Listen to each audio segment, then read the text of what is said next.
A confession at the outset here.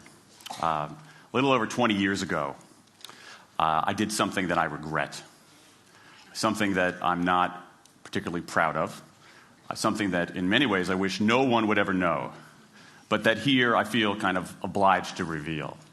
In the late 1980s, in a moment of youthful indiscretion, I went to law school. Now,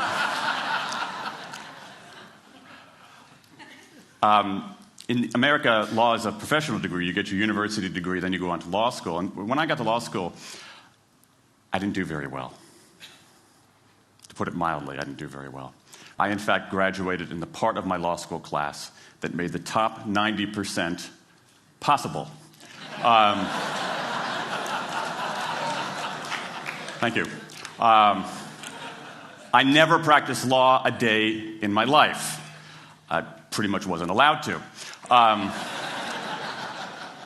But today, against my better judgment, against the advice of my own wife, I want to try to dust off some of those legal skills, what's left of those legal skills.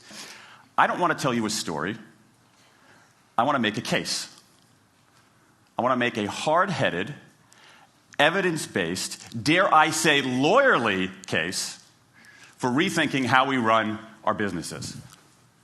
So, ladies and gentlemen of the jury, take a look at this. This is called the candle problem. Some of you might have seen this before. It's created in 1945 by a psychologist named Carl Duncker. Carl Duncker created this experiment that's used in a whole variety of experiments in behavioral science. And here's how it works. Suppose I'm the experimenter. I bring you into a room. I give you a candle, some thumbtacks, and some matches. And I say to you, your job is to attach the candle to the wall so the wax doesn't drip onto the table. Now, what would you do? Many people begin trying to thumbtack the candle to the wall. Doesn't work. Some people, and I saw somebody kind of make the motion over here, some people have a great idea where they light the match, melt the side of the candle, try to adhere it to the wall. It's an awesome idea. Doesn't work. And eventually, after 5 or 10 minutes, most people figure out the solution, which you can see here.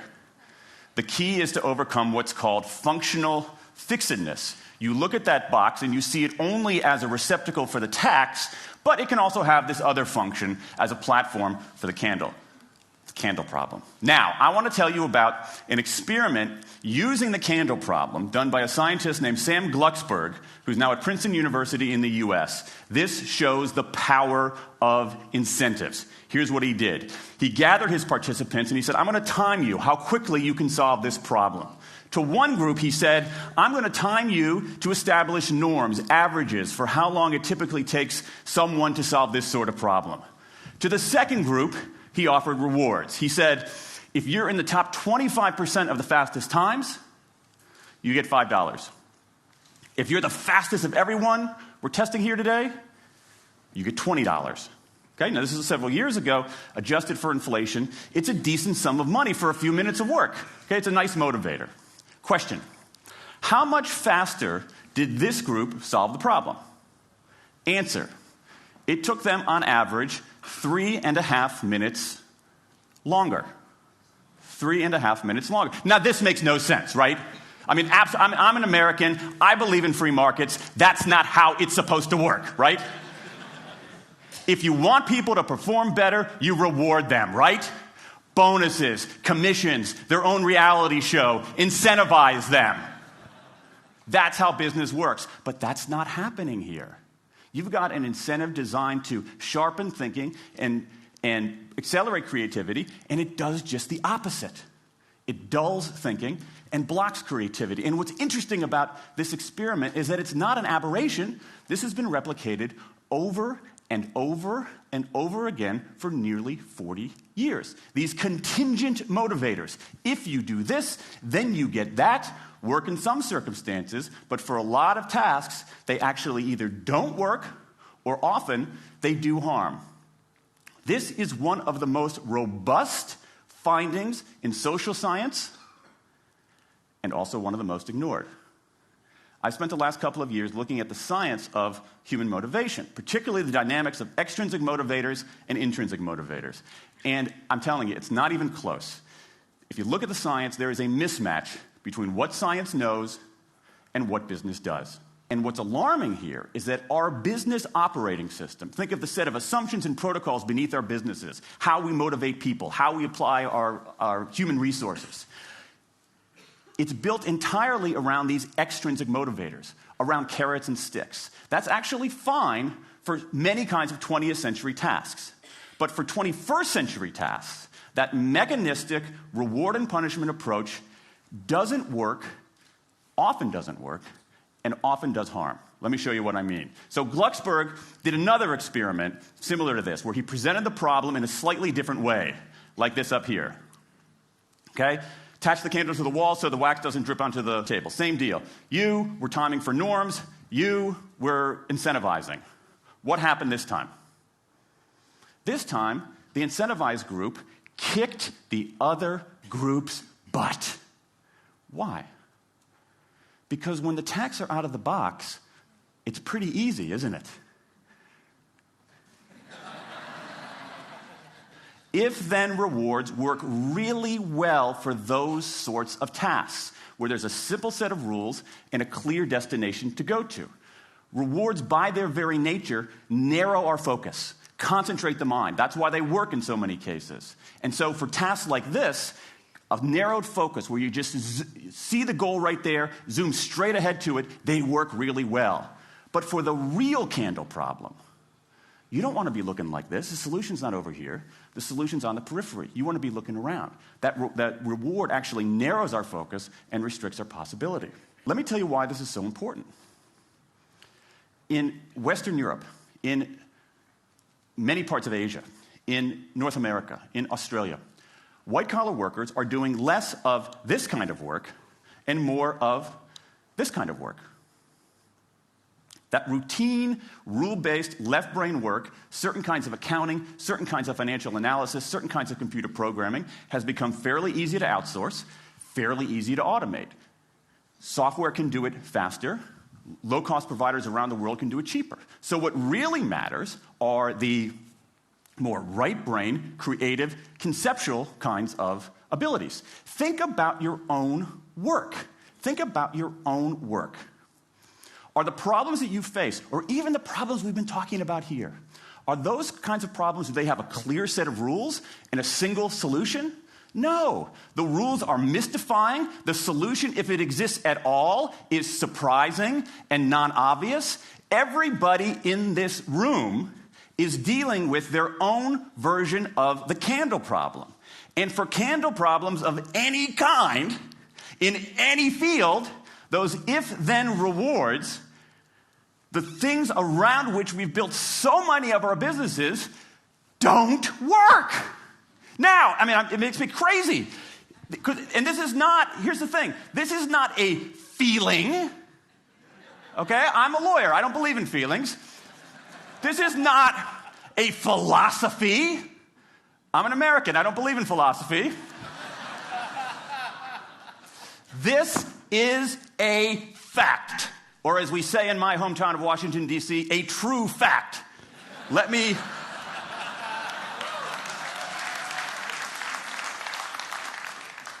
give you an example of what I mean. Let me marshal the evidence here, because I'm not telling you a story. I'm making a case, ladies and gentlemen of the jury. Some evidence. Dan Ariely, one of the great economists of our time, he and 3 colleagues did a study of some MIT students. They gave these MIT students a bunch of games that involved creativity and motor skills and concentration. And they offered them for performance 3 levels of rewards.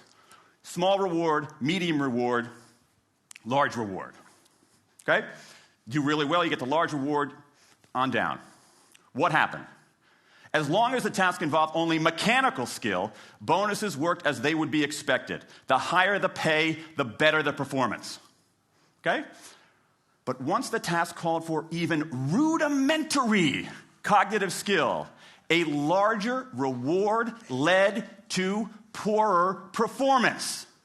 Then they said, okay, let's see if there's any cultural bias here. Let's go to Madurai, India and test this. Reward standard of living is lower. In Madurai, a reward that's modest by North American standards is more meaningful there. Same deal. A bunch of games, 3 levels of rewards. What happens? People offered the medium level of rewards, did no better than people offered the small rewards. But this time, people offered the highest rewards. They did worst of all. In 8 of the 9 tasks we examined across 3 experiments, higher incentives led to worse performance. Is this some kind of touchy-feely socialist conspiracy going on here? No, these are economists from MIT, from Carnegie Mellon, from the University of Chicago. And do you know who sponsored this research? The Federal Reserve Bank of the United States. That's the American experience. Let's go across the pond to the London School of Economics. LSE, London School of Economics, alma mater of 11 Nobel laureates in economics. Training ground for great economic thinkers like George Soros and Friedrich Hayek and Mick Jagger. Just last month, economists at LSE looked at 51 studies of pay-for-performance plans inside of companies. Here's what the economists there said. We find that financial incentives can result in a negative impact on overall performance. There's a mismatch between what science knows and what business does. And what worries me as we stand here in the rubble of the economic collapse is that too many organizations are making their decisions, their policies about talent and people, based on assumptions that are outdated, unexamined, and rooted more in folklore than in science. And if we really want to get out of this economic mess, and if we really want high performance on those definitional tasks of the 21st century, the solution is not to do more of the wrong things, to entice people with a sweeter carrot or threaten them with a sharper stick. We need a whole new approach. The good news about all this is that the scientists who've been studying motivation have given us this new approach. It's an approach built much more around intrinsic motivation, around the desire to do things because they matter, because we like it, because they're interesting, because they're part of something important. And to my mind, that new operating system for our businesses revolves around 3 elements: autonomy, mastery, and purpose. Autonomy, the urge to direct our own lives. Mastery, the desire to get better and better at something that matters. And purpose, the yearning to do what we do in the service of something larger than ourselves. These are the building blocks of an entirely new operating system for our businesses. I want to talk today only about autonomy. In the 20th century, we came up with this idea of management. Management did not emanate from nature. Okay? Management is it's not a tree, it's a television set. Okay? Somebody invented it. And it doesn't mean it's going to work forever. Management is great. Traditional notions of management are great if you want compliance. But if you want engagement, self-direction works better. Let me give you some examples of some kind of radical notions of self-direction. And what this means, you don't see a lot of it, but you see the first stirrings of something really interesting going on. Because what it means is, it means paying people adequately and fairly, absolutely. Getting the issue of money off the table, and then giving people lots of autonomy. Let me give you some examples. How many of you have heard of the company Atlassian? Okay, looks like less than half. Atlassian is an Australian software company, and they do something incredibly cool. A few times a year, they tell their engineers, go for the next 24 hours and work on anything you want.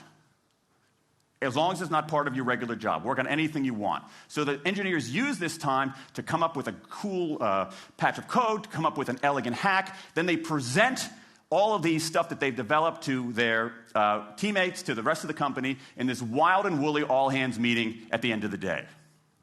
And then, being Australians, everybody has a beer. They call them FedEx days. Why? Because you have to deliver something overnight.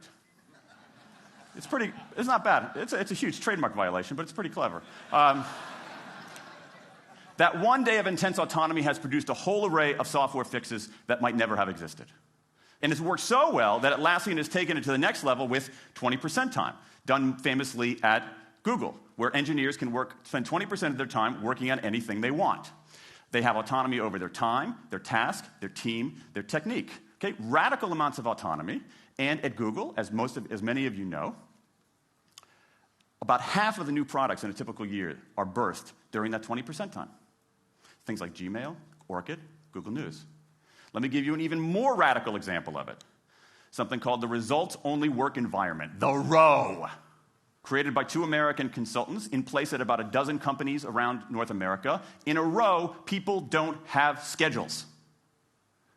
They show up when they want. They don't have to be in the office at a certain time or any time. They just have to get their work done. How they do it, when they do it, where they do it, is totally up to them. Meetings in these kinds of environments are optional. What happens? Almost across the board. Productivity goes up, worker engagement goes up, worker satisfaction goes up, turnover goes down. Autonomy, mastery, and purpose. These are the building blocks of a new way of doing things. Now, some of you might look at this and say, that sounds nice, but it's utopian. And I say, nope. I have proof. In the mid-1990s, Microsoft started an encyclopedia called Encarta. They had deployed all the right incentives. All the right incentives. They paid professionals to write and edit thousands of articles. Well-compensated managers oversaw the whole thing to make sure it came in on budget and on time. A few years later, another encyclopedia got started. Different model, right? Do it for fun. No one gets paid a cent or a euro or a yen. Do it because you like to do it. Now, if you had, just 10 years ago, if you had gone to an economist anywhere and said, hey, I got these 2 different models for creating an encyclopedia. If they went head-to-head, who would win? 10 years ago, you could not have found a single sober economist anywhere on planet Earth who would have predicted the Wikipedia model. This is the titanic battle between these 2 approaches. This is the Ali Frazier of motivation, right? This is the thriller in Manila, all right? Intrinsic motivators versus extrinsic motivators. Autonomy, mastery, and purpose versus carrots and sticks. And who wins? Intrinsic motivation, autonomy, mastery, and purpose in a knockout. Let me wrap up. There's a mismatch between what science knows and what business does. And here's what science knows. 1. Those 20th century rewards, those motivators we think are the natural part of business, do work, but only in a surprisingly narrow band of circumstances. 2, those if-then rewards often destroy creativity. 3, the secret to high performance isn't rewards and punishments, but that unseen intrinsic drive, the drive to do things for their own sake, the drive to do things because they matter. And here's the best part. Here's the best part. We already know this. The science confirms what we know in our hearts. So, if we repair this mismatch between what science knows and what business does, if we bring our notions of motivation into the 21st century, if we get past this lazy, dangerous ideology of carrots and sticks, we can strengthen our businesses, we can solve a lot of those candle problems, and maybe, we can change the world. I rest my case. Yeah.